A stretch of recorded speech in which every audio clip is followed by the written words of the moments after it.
Hello guys, இன்னைக்கு நம்ம பனி அப்படிங்கிற ஒரு மலையாள திரைப்படத்தோட கதையை தான் பார்க்க போகிறோம். இந்த திரைப்படத்தோட முதல் கட்டத்தில் எஸ்ஏ வந்து காட்டுவாங்க.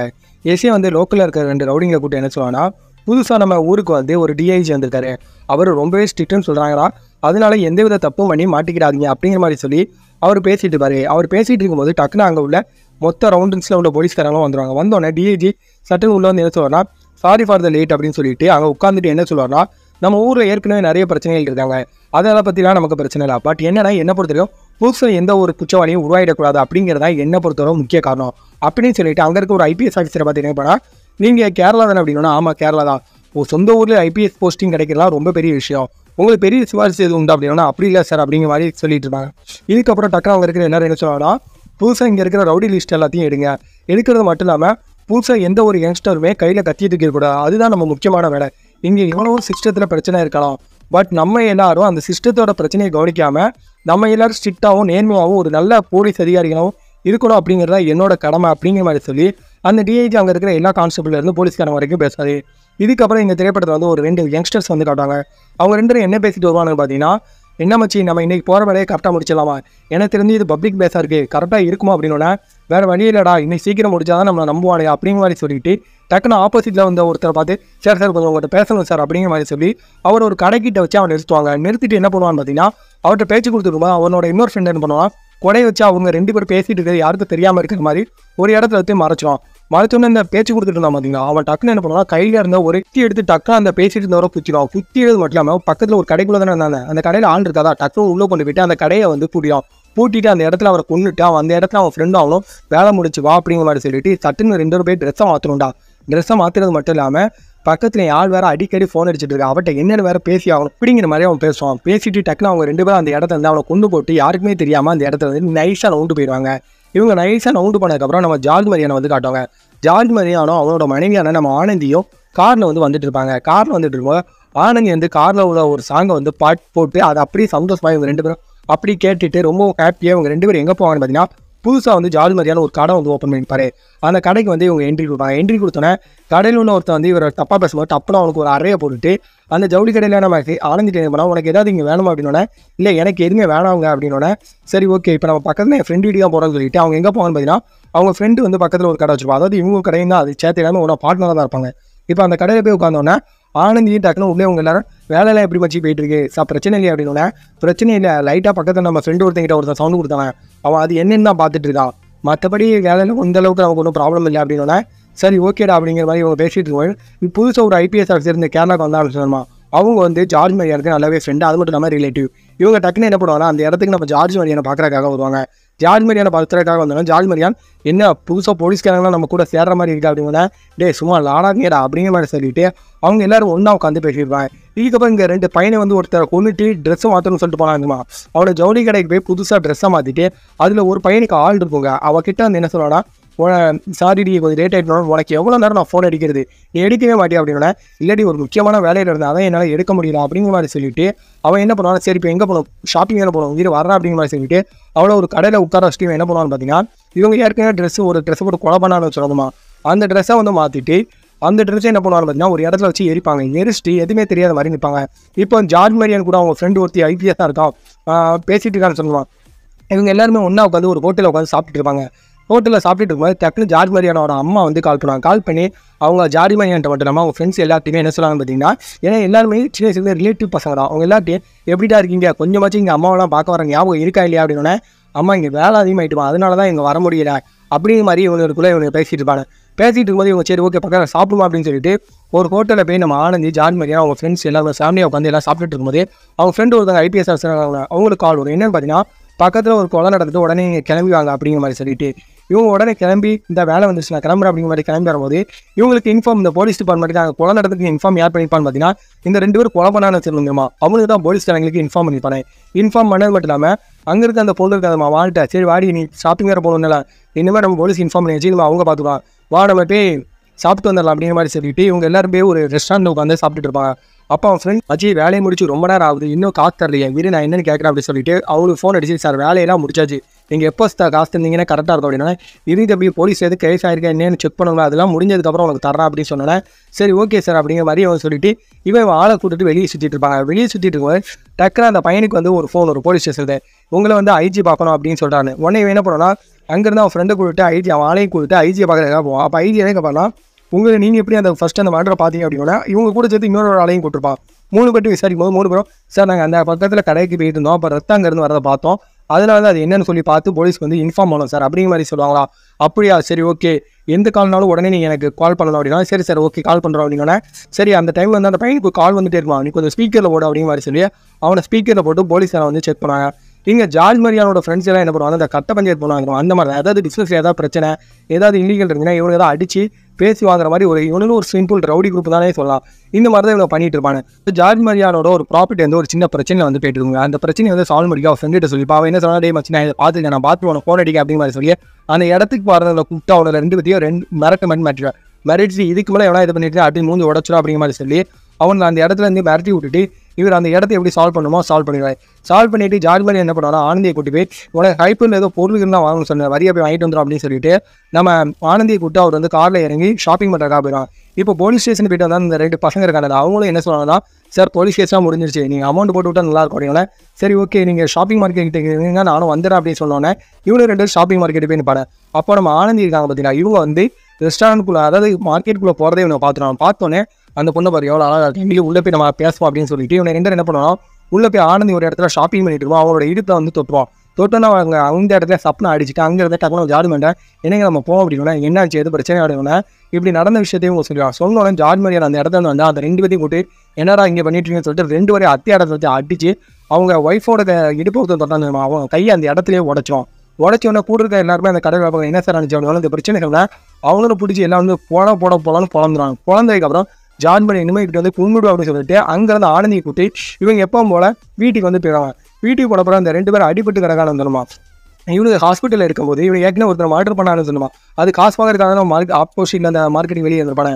இப்போ காசு வாங்குறதுக்காக வெளியே உட்காந்துருக்கும் போது அவங்களை பார்க்குறதுக்காக அந்த கொலை பண்ண சொன்னவங்க வந்து வருவாங்க. வந்து கொஞ்சம் காசு கொடுத்துட்டு அவங்க என்ன சொல்லுவாங்கன்னா நீங்கள் இப்போ உங்களை யார் அடிச்சாங்கிறத கேள்விப்பட்டேன் அவன் இருக்கிறதே கொஞ்சம் பெரிய ரவுடி நீங்கள் அவங்ககிட்ட போகாதான் என்னை பொறுத்த வரைக்கும் நல்லது நீங்கள் இப்போ வேலை பார்த்துட்டு இருக்க மாதிரி வேலை பாருங்கள் அதுதான் உங்களுக்கு நல்லது அப்படின்னா டக்குன்னு அந்த காசு வாங்கிட்டு அதெல்லாம் எங்களுக்கு தெரியும் நீங்கள் இருந்து கிளம்பு அப்படிங்கிற மாதிரி சொல்லிட்டு இவங்க 2 என்ன சொன்னா நம்மளே அடிச்சிட்டா மச்சி அவனை சும்மா விடக்கூடாது அவன் அடித்தாலும் அவனுக்கு அதுக்கான தண்டனையை நம்ம கொடுத்தே ஆகணும் அப்படிங்கிற மாதிரி இவனை முடிவு பண்ணிட்டு என்ன பண்ணுவோன்னா ஜார்ஜ் மரியானுக்கு தெரியாமல் ஜார்ஜ் மரியானை ஃபாலோ பண்ணுறது மட்டும் இல்லாமல் ஜார்ஜ் மரியானோட வீடை வந்து இவங்க அட்ரஸ் எடுத்துருவாங்க. அடுத்துக்கு என்ன பண்ணுவாங்கன்னா ஜார்ஜ் மரியான் வீட்டில் இல்லாத நேரத்தில் கரெக்டாக ஆனந்தி மட்டும் வீட்டில் இருக்கிற நேரத்தில் இவங்க 2 பேருமே அவங்க வீட்டுக்குள்ளே வந்து ஏறி குச்சிடுவாங்க. ஏறி குச்சி என்ன பண்ணுவோன்னா நம்ம ஆனந்தி வந்து வீட்டுக்குள்ளே இருக்கும்போது அவங்கள வந்து கதவு திறந்து அவங்க தனியாக இருக்கும்போது அவங்கள கெட்டி போட்டு இவனுக்கு வந்து ஒத்தையில் நின்று அவங்க 2 பேரையுமே பலாத்காரம் பண்ணுறது மட்டும் இல்லாமல் அதை வீடியோவும் எடுத்துவாங்க.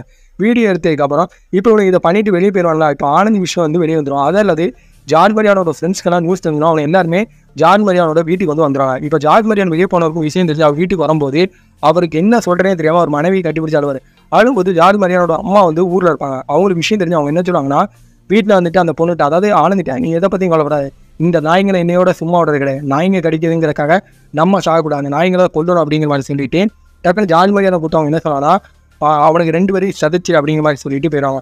போனோடனே ஜார்ஜ் மரியானோ அவன் ஃப்ரெண்ட்ஸ்கிட்ட வந்து நடந்தது சொன்னோன்னே நீ கவலைப்படாத அவங்களுக்கு தேடி கண்டுபிடிச்சலாம் அப்படிங்கிற மாதிரி சொல்லிட்டு ஹைப்பர் மார்க்கெட்டில் இருக்க கேமரா மூலமாக அவனுக்கு யார் என்னங்கிறத தெரிஞ்சுக்கிட்டு அவனுக்கு அந்த 2 பசங்க சொன்னதுமா அதில் ஒரு பையனுக்கு வந்து அப்பா இருப்பா அவன் வந்து எங்கே இருக்காங்கிற டீட்டெயில்ஸ் வந்து இவனுக்கு எடுத்துவானே எடுத்துட்டு என்ன பண்ணோன்னா அவங்க அப்பா கிட்டே பேசணும்னு சொல்லிட்டு நம்ம ஜார்ஜ் மரியானோட ஃப்ரெண்ட்ஸ்கிட்டையும் போய் அவங்களோட கூட்டு ஒரு இடத்துல வந்து அதாவது அவங்க கட்ட பஞ்சாயத்து பண்ணுற இடத்துக்கு வந்து கூட்டு வந்துட்டு உன் மகனுக்கு நீ ஃபோன் அடி அப்படிமானா உன் மகன் எங்கே இருக்கான்னு உனக்கு எதாவது தெரியுமானா எனக்கு தெரியாதோட அவன் ஒரு கேர்ள் ஃப்ரெண்டு கூட சித்து வாங்கிடுவாங்க. உடனே அந்த கேர்ள் ஃப்ரெண்டு எங்கே இருக்காங்கிறத கண்டுபிடிச்சி அவகிட்ட போயிட்டு ஆளுக்கு நீ கால் பண்ண அப்படிமானா அவள் கால் பண்ணுவா எடுக்க மாட்டான். உடனே இவனை என்ன பண்ணுவான்னா அவங்க அப்பனையும் தூக்கி ஒரு இடத்துல வச்சுப்பாங்க. இப்போ அவங்க அப்பா மூலமாக கால் பண்ணோன்னே டக்குன்னு அந்த பையன் வந்து ஃபோன் அடி என்னப்பா எதுக்கு கால் பண்ணியிருக்கு அப்படிங்கிற மாதிரி கேட்கும்போது டக்குனு இவன் என்ன பண்ணுவானா ஸ்பீக்கரில் வச்சுட்டு அவங்க அப்பனை வந்து அடிச்சுட்டு சொல்லுவாங்க நீ இப்போ நீயா இங்கே வந்துட்டேன்னு ஐயா அவங்க அப்பனை விட்டுரும் அப்படி இல்லைன்னு ஐயா அவங்க குடும்பத்தில் இருக்க ஒருத்தனையும் நான் விட மாட்டேன் அப்படிங்கிற மாதிரி சொல்லி ஜார்ஜ் மரியானோட ஒரு ஃப்ரெண்டு வந்து மிரட்டுவான். மிரட்டிட்டு இப்போ எல்லாருமே என்ன சொன்னால் கண்டிப்பாக அவனை திக்கிறோம் நம்ம ஜினி எதை பற்றி கவலைப்படாத அப்படின்னு சொல்லிட்டு இவன் வந்து அவன் வீட்டுக்கு வந்து கிளம்பி போயிடுவான். வீட்டுக்கு இவன் தனியாக கிளம்பி போவான் பார்த்தியா ஜார்ஜ் மரியானோட ஃப்ரெண்டு இவன் என்ன பண்ணிடுவான்னு பார்த்தீங்கன்னா இங்கே வராமல் ஜார்ஜ் மரியானோட ஃப்ரெண்டை வந்து பின்னாடி ஃபாலோ பண்ணி அவன் வீட்டுக்குள்ளே வச்சு கரெக்டாக அவன் தூங்கிட்டு இருக்கும்போது அவனுக்கே தெரியாமல் அவன் வீட்டுக்குள்ளே இறங்கி அவன் கை காலம் கெட்டி போட்டு ஜார்ஜ் மரியானோட ஃப்ரெண்டை வந்து ஷூட் பண்ணி கொண்டுருவானே. கொண்டதுக்கப்புறம் இந்த விஷயம் ஜார்ஜ் மரியான் தெரிஞ்சு அவர் கிளம்பி அங்கே வந்து பார்க்கும்போது அவர் ஃப்ரெண்டு கட்டிலே இறந்து கிடக்குது. அவரோட மனைவி ரொம்பவே அழுவோம். இப்போ இவன் என்ன பண்ணா தன்னோட பிரச்சனைக்கு வந்து தன்னோட நண்பனும் இறந்துட்டான் அப்படிங்கிற மாதிரி ரொம்ப குற்றம் வச்சேன். அவனை சும்மாவே விடக்கூடாதுன்னு சொல்லிட்டு ஜார்ஜ் மரியாதை என்ன பண்ணுவான்னா கார் எடுத்துட்டு அவனை போவான் பார்த்தீங்களா. அப்போ ஜார்ஜ் மரியாதைக்கு ஒரு இடத்துல அவங்க ஸ்பாட் மாதிரி வச்சுருக்காங்க, அந்த வழியில் தான் வருவான்னு சொல்லிட்டு. அப்போ அவனை டக்குன்னு என்ன பண்ணுவான்னா ஒரு இடத்துல வச்சு ஜார்ஜ் மரியாதை கரெக்டாக ஷூட் பண்ணுவானே ஜார்ஜ் மரியாதை அந்த இடத்துல காரன் பாடிட்டு இறங்குவான் பார்த்தீங்களா. அப்போது கரெக்டாக அவருக்கு ஷோல்டர்லேயே ஷூட் பண்ணுவாங்க. ஜார்ஜ் மரியாதை கரெக்டாக இறங்கி அவனோட பைக்கை வந்து விரட்டுறது மட்டும் இல்லாமல் அவனுக்கு இன்றைக்கி செத்தே அவனுக்கு விட்டு அவனை ஒரு இடத்த வச்சு விரட்டுவான். அவனுக்கு காட்டுக்குள்ளெல்லாம் போய் தப்பிக்க முயற்சி பண்ணுவான் பைக்கை கொண்டு போய். பட் எந்த இடத்துலையுமே இவர் விட மாட்டார். விட்டாமல் விரட்டி அவனோட காரில் விரட்டுவார் பார்த்தீங்கன்னா.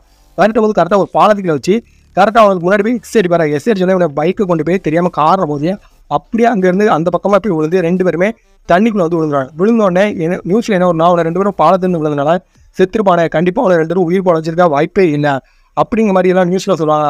உடனே ஜார்ஜ் மரியாதை ஹாஸ்பிட்டல் வச்சு அவனோட புல்லட் எடுத்துட்டு அவனை 2 பேருக்கும் வாய்ப்பு இல்லை, அந்த பக்கம் நம்ம செக் பண்ணிட்டோம், அவனை பாடி கிடைக்கல, தண்ணிக்குள்ளே கண்டிப்பாக போயிருப்பானே அப்படிங்கிற மாதிரி இவனை பேசணும். உடனே ஹீரோக்கு அதாவது நம்ம ஜார்ஜ் மரியாதை இனிமேல் இந்த பிரச்சனைகள்லாம் முடிஞ்சிருச்சு அப்படிங்கிற மாதிரி சொல்லி அவனும் சால்வ் ஆகிட்டு அவன் ஃப்ரெண்டோட வயசாக இருந்தால் இருக்கா தெரியுமா, அவளுக்கு கன் ஷூட் வந்து இவன் பழக கொடுத்துட்டுருப்பான்.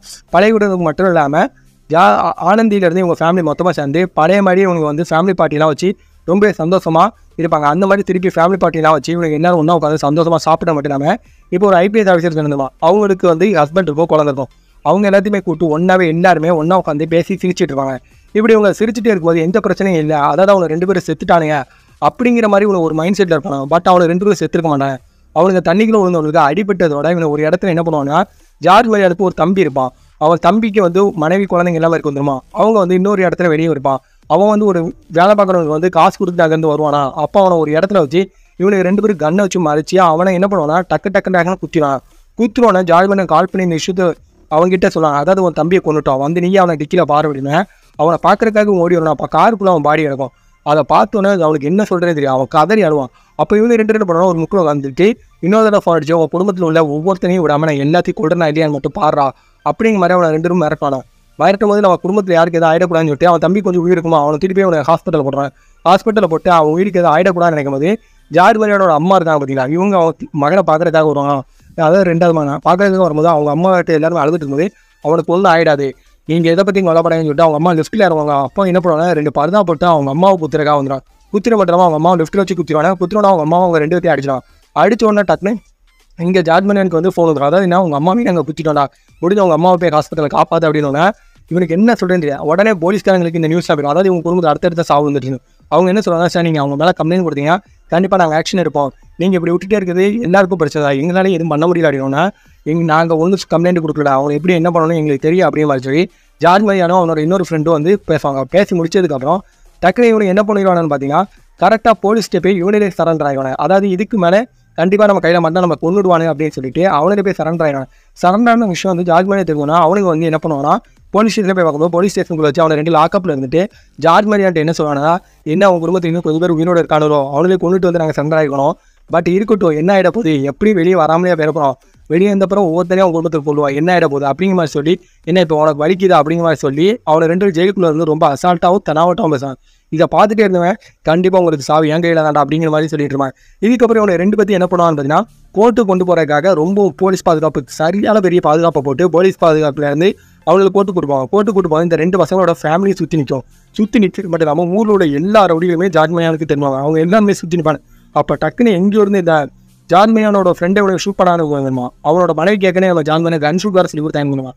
அவங்கள கூட்டு வரும். அவங்களும் எங்கே என்ன பண்ணுவாங்கன்னா தூரத்துலேருந்து கரெக்டாக இவங்க 2 பேரோட ஷோல்டரில் வந்து ஷூட் பண்ணுவாங்க. ஷூட் பண்ணணும் போலீஸாக சுற்றி பார்ப்பான், யார் ஷூட் பண்ணது தேடி பார்ப்பான்.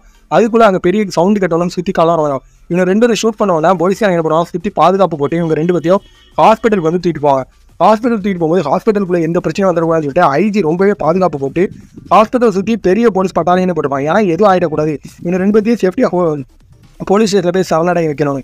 டக்கு அங்கே என்ன நடக்கும் பார்த்தீங்கன்னா ஹாஸ்பிட்டலுக்கு பக்கத்தில் வந்து ஒரு ஆம்புலன்ஸ் கொண்டு வந்து ஒருத்தர் ஆக்சிடென்ட் பண்ணுவாங்க. எதுக்காக பார்த்தீங்கன்னா ஹாஸ்பிட்டல் கொஞ்சம் நேரத்தில் பதறடிச்சா இவங்க ஒன்றும் ஈஸியாக போயிடுங்க.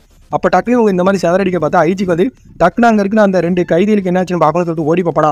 அப்போ அவங்க 2 பேர்த்தையும் ஒரு ரூமில் வச்சுப்பாங்க. அப்போ அங்கே இருக்க எஸ் என்ன சொல்லுவான்னு பார்த்தீங்கன்னா உங்கள் 2 பேருக்கு சாவலாம் ரொம்ப தூரம் இல்லைடா, எப்படி நீங்கள் 2 பேரையும் உங்களை கொண்டு வாங்க, இவ்வளோ தூரம் கரெக்டாக அவங்க ஷோல்டரை ஷூட் பண்ண தெரியும், நெத்தில் ஷூட் பண்ணுறதுக்கு முடியாது, ரொம்ப நேரமாக ஆகும் போது அவனை உங்கள் 2 பேருக்கு வேறு ஏதாவது தண்டனை வச்சிருக்கான், அதனால தான் உங்களை இப்படி ஷூட் பண்ணி இங்கே தூக்கி போட்டிருக்கான் அப்படிங்கிற மாதிரி பேசிட்டு பண்ணலாம். டக்குனு ஐஜி வந்து இவங்களை பார்க்க வரும்போது ஐஜிடிஎஸ் என்னன்னு சார்னு கேட்டுட்டு திருப்பி ரூமுக்கு வருவாங்க பார்த்தீங்களா. அப்போ அந்த 2 கைதிகளும் அந்த ரூமில் இருக்க மாட்டாங்க. ஏன்னு பார்த்தீங்கன்னா நம்ம ஜான் மரியானோட ஃப்ரெண்டு உள்ளே வந்து அந்த 2 பற்றி தூக்கி தன்னோட காரில் போட்டு கிளம்பிட்டு இருப்பான். எங்கன்னா நம்ம ஜான் மரியானுக்கிட்ட கொடுக்குறக்காக. அப்படி கொடுக்க போயிட்டு இருக்கும்போது ஐஜி அவங்க கார் பின்னாடி விரட்டி விடுவான். அப்போ ஐஜி ஒரு இடத்துல வச்சு இவன் ரூட்டை கரெக்டாக திருப்பி விட்டுட்டு அந்த 2 பற்றியும் ஜார்ஜ் மரியானோட காரில் வந்து ஏற்றி விட்ருவான்.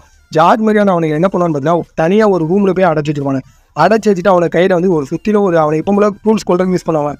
அது 2 கொடுத்துட்டு ஜார்ஜ் மரியான் சிங்கிளாக அந்த இடத்துல இறங்குவான். இறங்கிட்டு என்ன சொல்லுவான்னு பார்த்தீங்கன்னா இதை வச்சுட்டு இப்போ நீங்கள் முடிஞ்ச என்ன கொண்டுட்டு இந்த இடத்துல இருந்து போங்கடா அப்படின்னா இந்தா கொண்டுட்டா போச்சு அப்படின்னு சொல்லிட்டு 2 பேரும் இறங்குவான். அடிக்க விடுவான். அவன் டிம்மில் ஜார்ஜ் மரியான் அவனை துடிக்க வச்சு அடிச்சுட்டு அவனை 2 பற்றி அந்த இடத்துலேயே தொங்க விடுவான். தொங்க விடும்போது அவனை 2 என்ன சொல்லுவாங்கன்னா நாங்கள் சாவரை பற்றிலாம் கவலை இல்லை, ஆனால் உனக்கு வலிக்குது பார்த்தியா எங்களுக்கு அதுவே போதும்டா அப்படின்னா உங்களை ஒன்று நான் ஈஸியாக கொல்ல போகிறேன் யாரா சொல்லி உங்களுக்கு நடக்க போகிற சாவு பண்ணுங்க உங்கள் உடம்பு கூட உங்கள் குடும்பத்துக்கு கிடைக்காது அப்படிங்கிற மாதிரி சொல்லிட்டு 2 பேரோட உடம்புலேயுமே பாம்பு இருக்குது தெரியுமா. பாம்பு கிட்டே அந்த இடத்துல தூள் பிச்சு போகிற அளவுக்கு வெடிக்க வச்சுருக்காரு. வெடிக்க வச்சதுக்கப்புறம் டக்குனு அங்கே என்ன பண்ணுவாரா அவனோட கை மட்டும் 2 வந்து தொங்கிட்டு போவாங்க. அப்போ அவர் ஃப்ரெண்டு ஒருத்தரோட ஒய்ஃப் இருக்காங்க ஷூட்டர்.